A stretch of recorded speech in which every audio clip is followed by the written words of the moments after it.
Okay, my name's Frank. I live in Leeds, and I work in the arts, managing art studios, and I also play football sometimes in my spare time. That's good, because that's what this is about. Great. I'm really pleased that you play football. There we go. Sometimes. Sometimes. Bit hard to transperson, but you know. Yeah.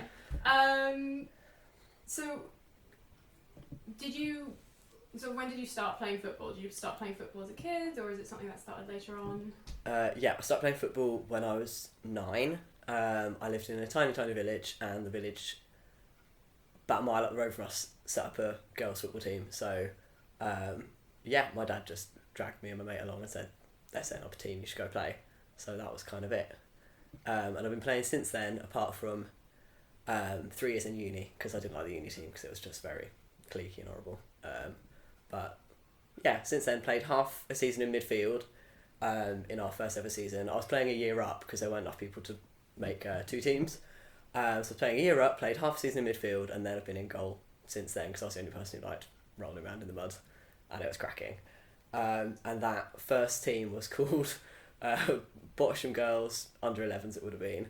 And in the 6 seasons that we played together, I played for them, and then we split off and had a lower team as well, so I'd sometimes play like 2 matches a day. And for the upper team, in the 6 years that Bosham Girls existed, we won 2 matches and then lost or drew the rest. Yes. It was cracking. Just to be clear, I think you're probably a much better player than I am. I just explain that at this point. I'm also not that good. Alright, cool. So, in terms of teams that you've played on, because you've played on a lot of different teams. Yeah. Is that only girls teams or desegregated teams? Have you tried any queer specific or teams like that? Yeah, majority growing up was obviously girls and women's up to open age, then played open age women's. And then after uni, when I decided to want to get back into football, I joined AFC Unity, who were like an alternative women's football club, but they're really left-wing, really sort of community and politically engaged. Sort of every home match was like a food bank collection, did lots of trade union support campaigns, and yeah, they were a cracking team, and that kind of opened my eyes to it also being a more inclusive space. They ran Solidarity Soccer, which was a Wednesday night session for all abilities, which I got involved with and ended up sort of eventually running. And then part of my sort of position in that, because I joined the board of Unity just the year before we closed actually, my sort of position in that was making it a more trans and non-binary inclusive club. So just starting to change terminology and opening up the sessions, introducing pronoun rounds and sort of safe space facilitation, active facilitation, not just kind of saying everyone's welcome, come along. But then unfortunately, the club decided to close. But yeah, since then, and since coming out, I've found it quite a lot harder to find trans inclusive spaces. I've done a couple of kickabouts with Queer Space FC in London, which is fun, but obviously that's London. In Leeds, everything is tailored towards women and non-binary people, which obviously does exclude trans masks, which obviously if I went along and said, hi, I'm a trans man, can I come along? Everyone's like, yeah, everyone's welcome. But that's just such passive facilitation. It doesn't make me feel included, it doesn't make me feel welcome, and it makes me feel quite dysphoric to have to position myself in that space. So when I moved to Leeds, I started at another team, Holbeck Moor FC, who had just been set up. They got some funding to set up a new team in Holbeck, which is an area in South Leeds that formerly didn't have any team, and it was set up by Slunglow Theatre, who were a theatre company. So I was like, oh, sick, it'll be really inclusive, it'll be really great. And they say we're inclusive, they say we're welcome to everyone. And I emailed and said, oh, I'm a trans man, I'm not sure where I want to play yet, because they'd set up a men's and a women's. And they were like, oh, come along, everyone's welcome, here's our constitution. So it wasn't even safe space policy. It was, them saying, basically, everyone's welcome, we don't discriminate. I was cracking, okay. Went along, and even in that first session, it was their first ever session as well. It was quite chaotic, and way more people had turned up than they thought. I think there was about 40 blokes, and then about 20 women had turned up. And I was like literally in that decision making. They were like, okay, men go over here, women go over here, and I was like, do I go into the like women's space, which I feel like looks really fun, like I know someone who's in that already, and like it just looked really comfortable, it looked really queer, or do I go to the men's? And like snap decision, I was like, I'm going to go to the men's, because I know if I don't do it now, when am I going to? Like I won't sort of push myself to like try and get into that space. And it was such hard work, like feeling the difference from like going from like having played women's football all my life to where it's like really queer, really inclusive, like everyone's like matey, really fun, and it's just like a laugh and everyone's really friendly, to going to space where there's like 40 cis men, no one even introduces themselves, nobody's like says hi, it, you know, you go, oh, alright, and that's kind of it. But there was no like, oh, what are your names, let alone what are your pronouns. And I was quite recently out at the time, so I was really, really nervous about getting misgendered, which did happen a couple of times. Most of the time, I think I just didn't say anything, because I thought like my voice would probably, because I hadn't quite broken at the time, I was like, my voice is just going to kind of betray me in these spaces. So I kind of withdrew myself socially from that, and just started kicking about, and just like the intensity of it was just insane. It's like so physical, so aggressive, so unfriendly, like in my experience. Obviously they get a different sort of thing out of it, and they go to get something else out of it, but it was just, I found it a really, really difficult space.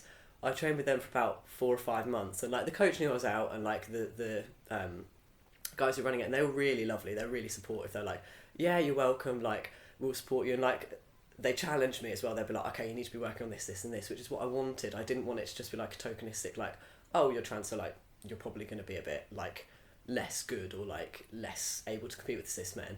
And like they did challenge me, and it was really great, but it started to wear on me, like the fact that I was so mentally exhausted, having to put myself in a position constantly where I felt really vulnerable, felt really like physically vulnerable, and also emotionally. I was like, this could be my last session. If I get misgendered, or like if I don't feel safe in this space, this could be my last time playing football.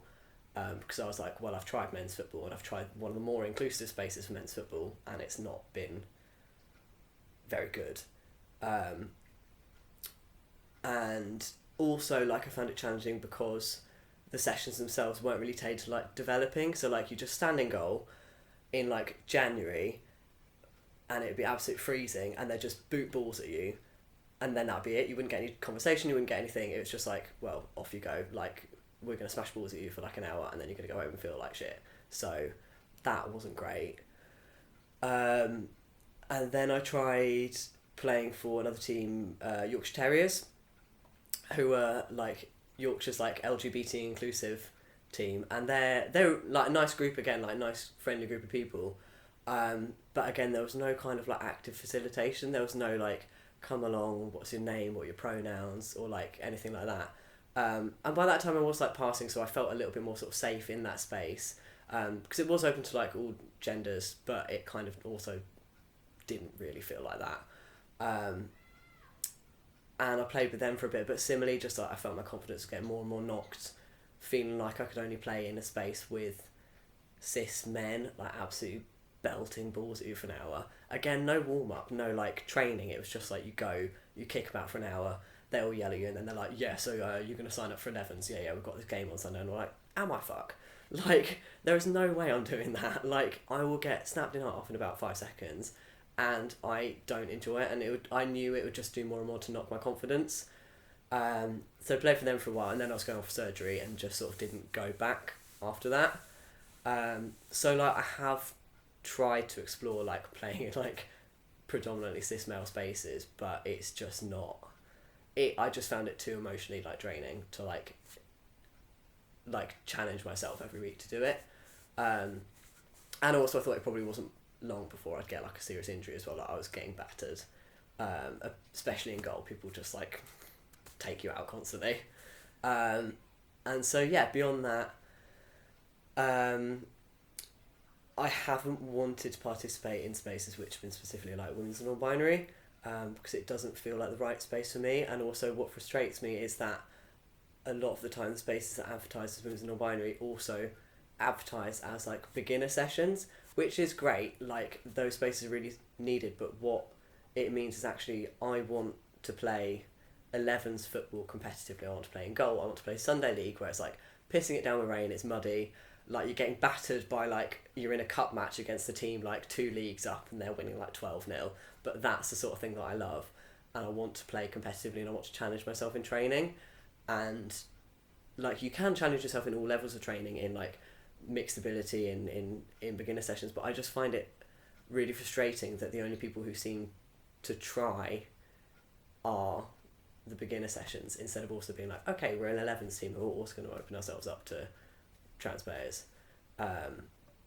So yeah, but then I've also been sort of an associate member with Republica, who are a like anti-fascist, left-wing, like inclusive football team in Leeds, and they're really, really great bunch of people, really fab. I've struggled to access the club, I think, because I haven't wanted to train with the cis men, but I also haven't wanted to train with the women's and non-binary space. And like I'm starting to have some conversations now with them where I've kind of been saying this, because I've gone to like all their socials, and like, well, I've gone to socials that I've managed to be invited to, but because I'm not in the club and I'm not there at training, it's very easy for them to have a conversation about what activities they're going to do, and I'm not there because I can't access the training. So there's been like a little bit of a level of exclusion, but not intentionally, but just by the fact that I'm invisible there. But I have also gone along to quite a few of their tournaments, which are absolutely sick. They're really great. I went to Hamburg, to the like St. Pauli fan tournament. So it's like a St. Pauli are a Hamburg-based team who are like really anti-fascist, and Republica is one of the like sort of support teams, or like by proxy within the like anti-fascist football network, which is like a global network.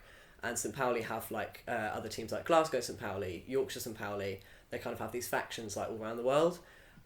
So I went along with Republica, and we went to Hamburg and went to the tournament. It was absolute chaos. It was so much fun. It was just like ridiculous, really, really funny, like really great to meet like such a big network of like other like-minded teams and other like-minded players who were like really like passionate about like grassroots football, about like protesting football, like the politics football. So yeah, that was great. And then we've also done one in Portland, down in like Devon, similar, which was organised by Eastern Cowfolk, who are another team within that network. They're based in Bristol, and so they organised that tournament. Then there were teams from Germany came over, teams from maybe Spain or maybe Italy, I can't remember, and we all camped and just had like this absolute riot. And then there was like a karaoke party, and it was just like cracking. And in Hamburg, the interesting thing that we picked up was that they had, instead of being like men's and women's tournament, or even saying men's and then women's and non-binary, or like a sort of tokenistic inclusion, they had mixed gender sevens, I think it was, or it was maybe mixed sevens or nines, I can't quite remember. And then they had a Flinter sevens. And so the Flinter tournament was female, lesbian, intersex, trans and agender. And that's a term they use in Germany quite commonly. I think there's like a little bit of like conversation about it now, because it's been started to be more widely adopted in Germany, but it's Finter, which is like removing the L for lesbian, because like they're like, well, it's not a gender identity, but it's kind of, there's a push to like make that sure that's included, because that's kind of the original community that it started in. And so yeah, annoyingly, with like, I don't know, some issues in translation or us not recognising the term as well, I didn't realise I would have been able to play in that tournament because it's trans inclusive. We'd just kind of heard of it as like the mixed and then the women's and non-binary, so I didn't actually play in that tournament because I felt, again, like I didn't want to play in the mixed. Which is something people say to me quite often. They're like, oh, why don't you play mixed football? Like, there's men and women, so you can kind of like sit in whatever. But I found in those spaces, I feel like I'm more likely to be misgendered because there's the possibility of not being a man. And also, I feel like there's more at stake going into those spaces than when I formally identified as like, like way back when. Previously when I went into those spaces as a woman, like I would kind of be able to reconcile myself with not being as strong at competing against some of the cis men because because I hadn't had as much access to football, because I physically wasn't as aggressive, I wasn't as like strong, I wasn't as quick. Like, I don't really want to replicate these like ideas about like physicality between like genders in sports, but actually I have felt it myself.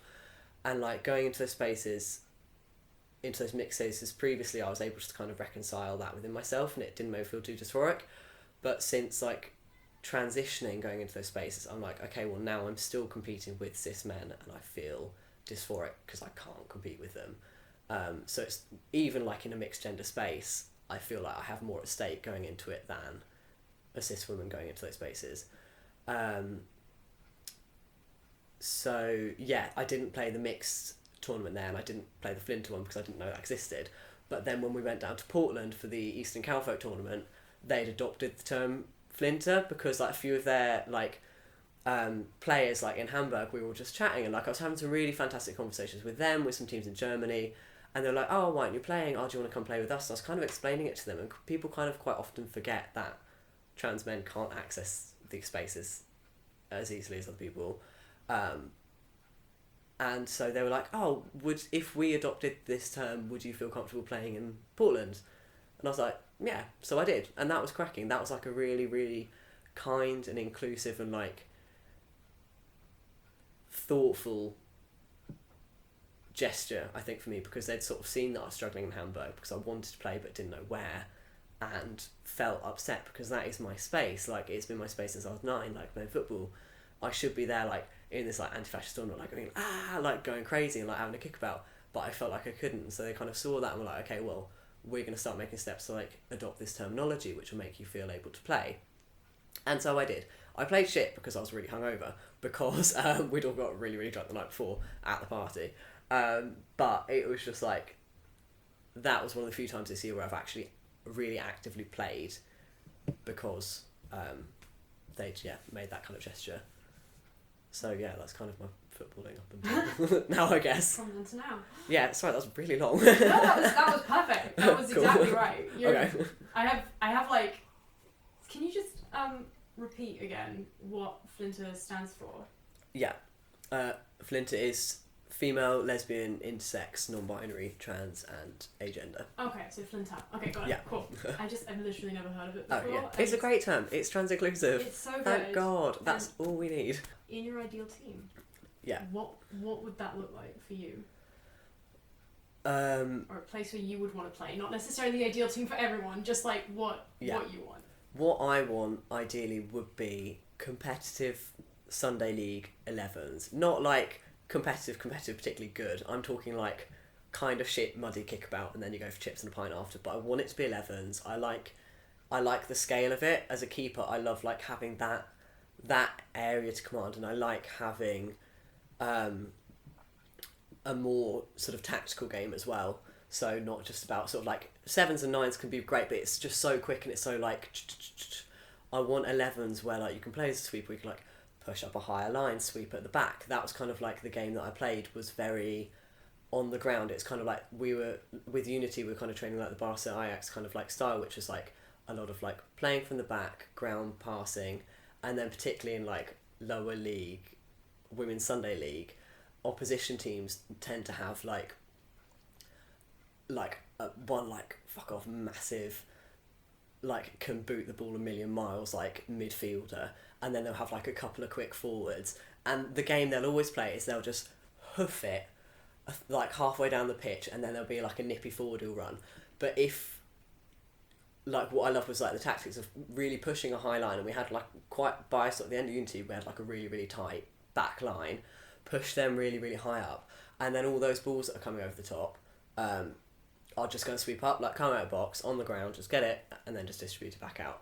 And that was like the kind of game that I really enjoyed. I loved like the tactics of it, and then I loved like the physicality of like 11s as well, like being in goal and being able to run out and like slide and like take people's legs out and like really get that momentum, and then like the big goals and just like everything about it.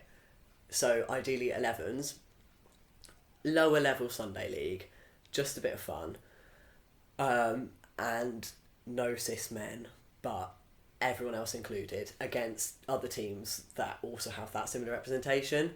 I think I could probably wangle my way into some form of like 11s team somewhere, but whether I could with registering with the FA as male, I don't know actually, but I want to see more people like myself represented there, so I feel comfortable in that space. I don't want it to be like, oh, there's a bloke on that team and then everyone else is like cis women, or like it's women's non-binary and then there's just one like guy with a beard. I assume I'll have a beard by then, I guess. But like, yeah, so that's what I want. But just like no cis men, but everyone else included. And it's just like gorgeous, trans, queer, fun, in that like, in the way that like women's football space has always been to me, which it has been like really, really funny. Like there's always like gay jokes, it's always like everyone's like kind of like flirting, and then there's always some like drama, and then like you just have a laugh, and it's just, yeah, really, really great. That's the kind of space that I love, and that's what I want. But I can't see how that's going to exist in Leeds or Yorkshire as well. That's the other thing, is I want it to be not just London centric, because like fine, great that there's enough people there that can do that, but like I don't know of that anywhere else. I think there's the AFL in Manchester, which has a transmasc goalkeeper, sick, which is great, but other than that I don't know of many other like trans men playing football. I don't know of anywhere else that has the infrastructure to support an inclusive league. So yeah. I mean, I think as well, it's difficult to, because I feel like a lot of, like, it's kind of what you were touching on with the whole women non-binary, where I'm like, what is non-binary as a definition for you? Like, yeah. Because, you know, there are non-binary people who aren't, sorry, there's a fly in here and it is happening. Go away. Like there are non-binary people who are on T, or there are non-binary people who aren't planning on having surgeries or going on estrogen in the other direction or what have you. It's like, what does non-binary mean when they're talking about women and non-binary people? And I'm always, and yeah, because there's just a lot of interesting discussion that I think is not happening yet. Yeah.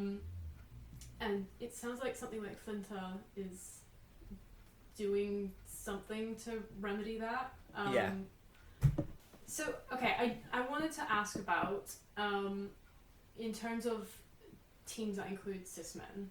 Yeah. That sounds like the opposite of like a problem. In terms of, we should talk about including cis men. No. Great, that's not what I'm talking about. One, I just wanted to ask about the transmasculine Manchester, what sort of team that is. That's, I think, in the AFL league, which is, I think, 7s or 9s. Okay. And it's an, I can't remember what AFL stands for. Is it Alternative Football League, maybe? But it's a league that's set up, I think outside of the FA. Right. Don't quote me on this, maybe have a little Google. But, yeah, they seem to be one that's operating as a trans-inclusive space as well. Or maybe he's a trans man who feels comfortable playing in those spaces, I'm not sure. But from what I've sort of had a look at the league, there seems to be a lot more people who, and a lot more of the majority of teams involved in that league that, from what I can see, are very vocally like, we're trans-inclusive. Whether the league itself defines as trans-inclusive or whether it's the majority of the teams do, which is another thing. It's like, great, you can have a league that says, like, for women and non-binary people, or trans-inclusive, but then if you've only got one team that has any trans people in, like, it just feels, again, like quite an uncomfortable space to be in. Yeah. I mean, also, because it's not enough to just have I don't know, saying that there's a team that's trans-inclusive or a league that's trans-inclusive. It's, the question is also, what is it that's being done to meet trans people, in this case trans men, trans people,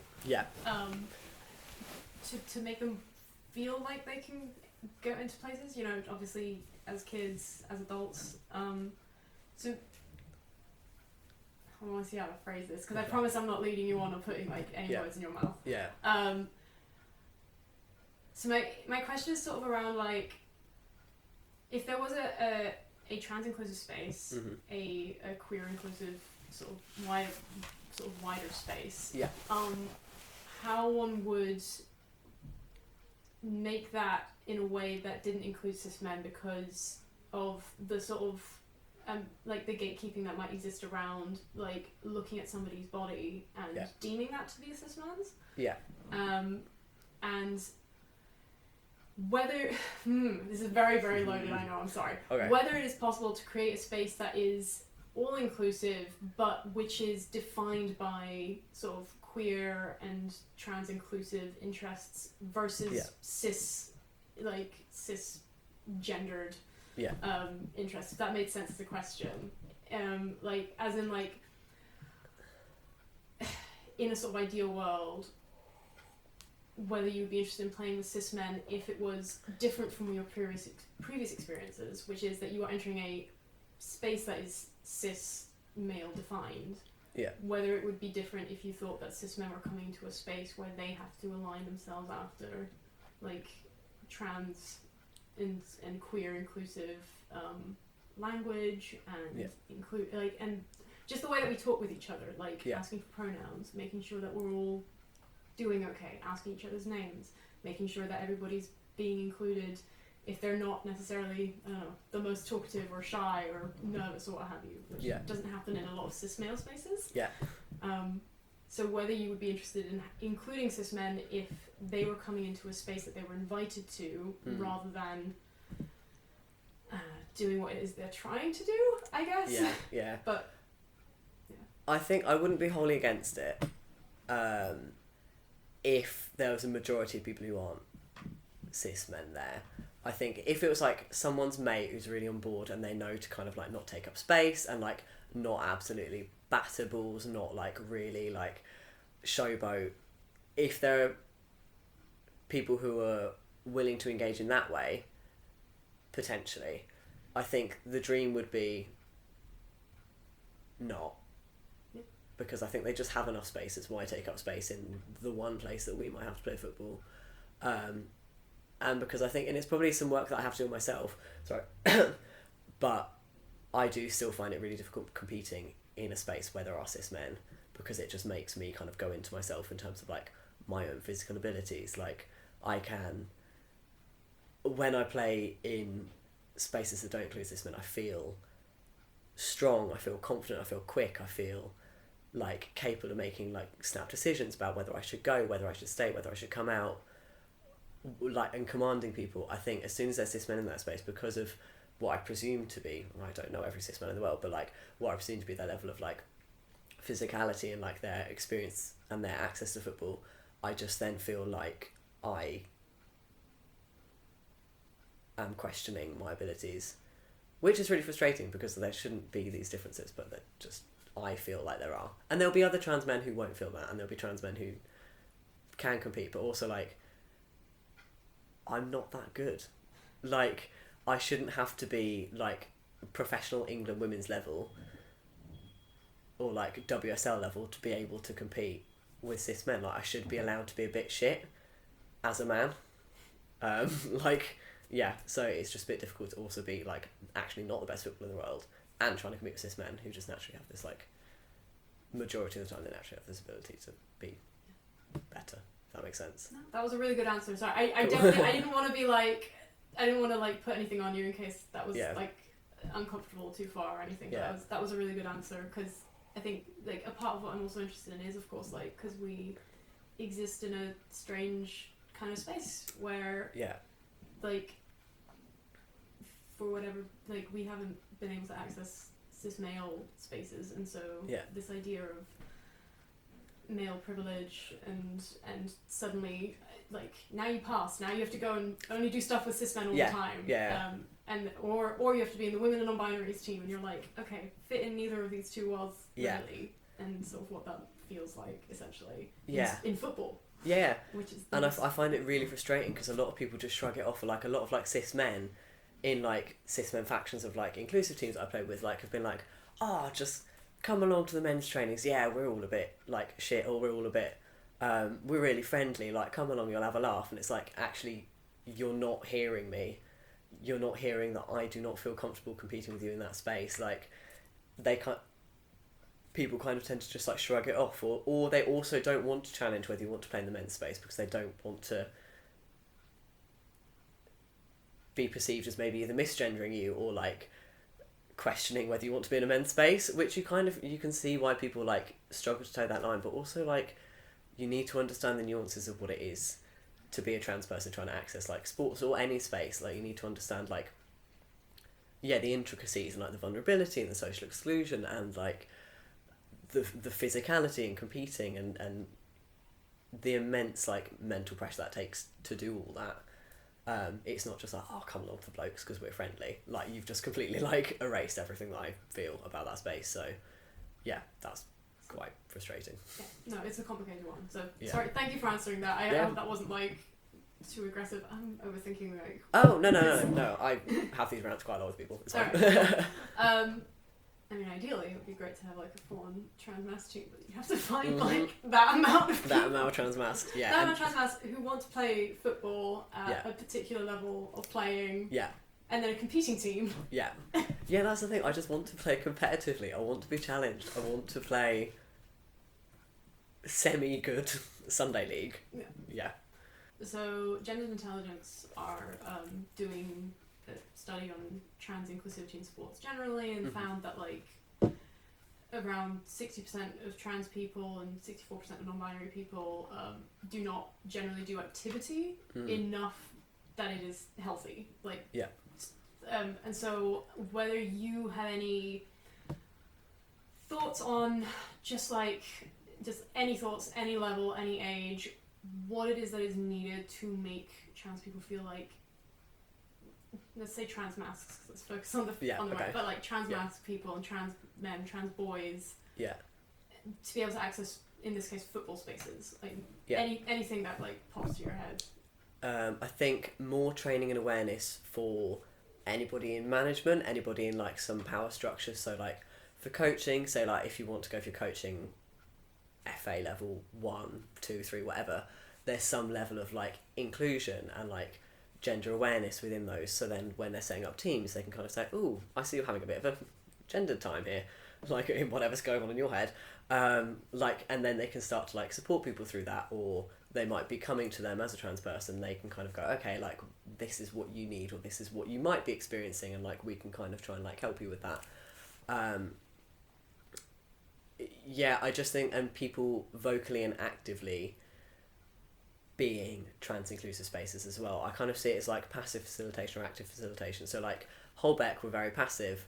They were like, everyone's welcome, we've got a rainbow flag on our logo, come along, play where you want to play, you're welcome. And that was it. And it's like then I had to do so much work to kind of articulate why I struggled in the men's spaces, and they had that constitution that they sent me to say, we don't discriminate. Like, great. So that was very, very passive. I had to do a lot of the work to articulate like what I felt, and I had to do like put myself in quite a vulnerable position within those spaces, with no like pronoun rounds or no name introductions or no like, I'll make sure like that you're not assuming people's genders when you go into this space. Which also, like, I think they maybe hadn't anticipated having transparents there, but also if you're saying you're in an inclusive space with the rainbow flag on your shirt, that's something you need to be doing. I'd see, like, the very basic level of, like, active facilitation is having safer spaces policies, having all your staff or, like, management aware and trained to support trans people, to challenge transphobia, and also to be aware of like what different levels of access you might struggle with. So for example, you might feel socially excluded because if you can't go to the section that you want to go to, how do you access the club in another way, or how do you make sure they're invited to social events, or even to things like what kit do you wear, do you have a particularly gendered kit, or like I've been to sessions where it's been like a women's and non-binary session and then the coach has gone, all right ladies, and it's like cracking. Okay, so you just need like management to have that at least basic level of like what to do and what not to do. I think space is saying actively that they're trans inclusive. Like I'm happy to play under the umbrella of trans inclusive. I don't need to say trans mask, I don't need to say trans men welcome, I don't need to say men, I just need it to say trans. So if they're saying we're for women and non-binary people, just say women, trans, and non-binary, or Flinter. Like, then I know that I would feel comfortable going there, and I think from the conversations I've had with other trans men, they would also feel comfortable doing that.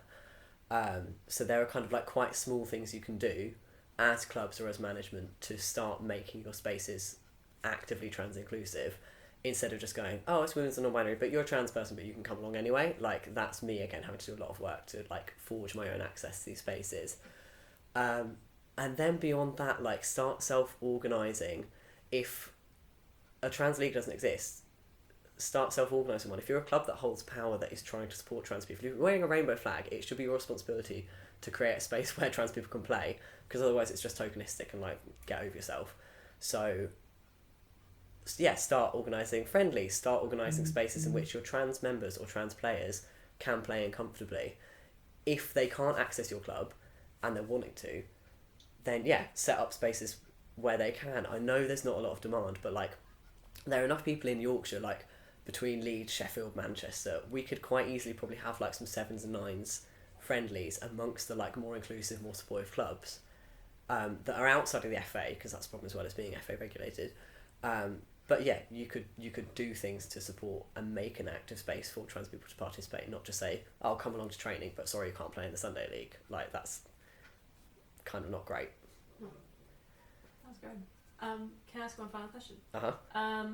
What was it that it was called Unity, right? Yeah. What was the reason that it disbanded?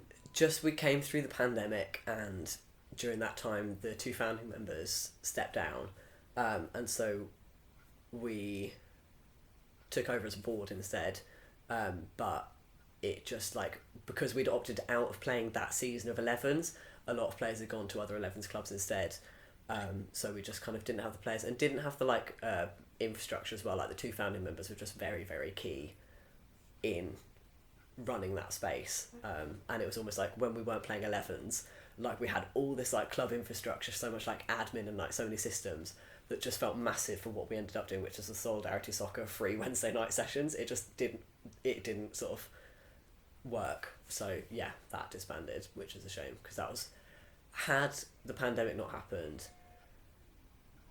and had I stayed living in Sheffield, that is the space that I can quite comfortably say I think I could have transitioned as a trans man, continued playing football in that team, and they would have had my back and they would have supported me, and they would have challenged the FA in every way they could. They'd already been taken like into FA like tribunals and stuff for like challenging other coaches on racism, and then they like, this coach put like a counter challenge in, a false one, saying that the coach had been racist when he obviously hadn't, because he was challenging the guy who'd been racist in the first place.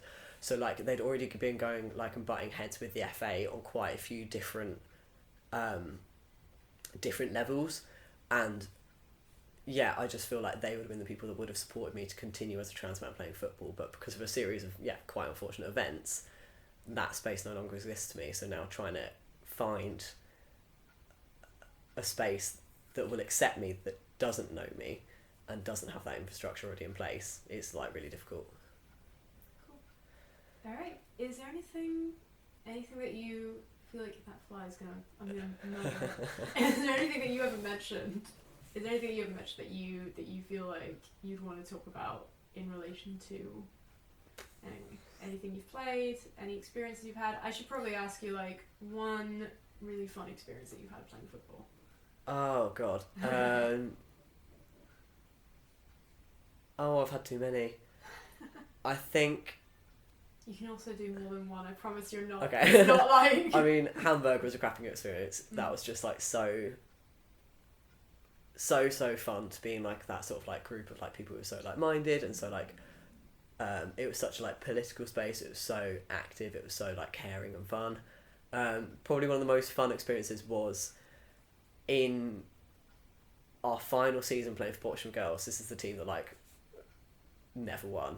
My dad was coaching it at the time, and it was like the final season we were playing, because we were playing under 16s, and then we had all gone up to open age, and my dad was like, please, I will take you all for pizza if you just win one match this season.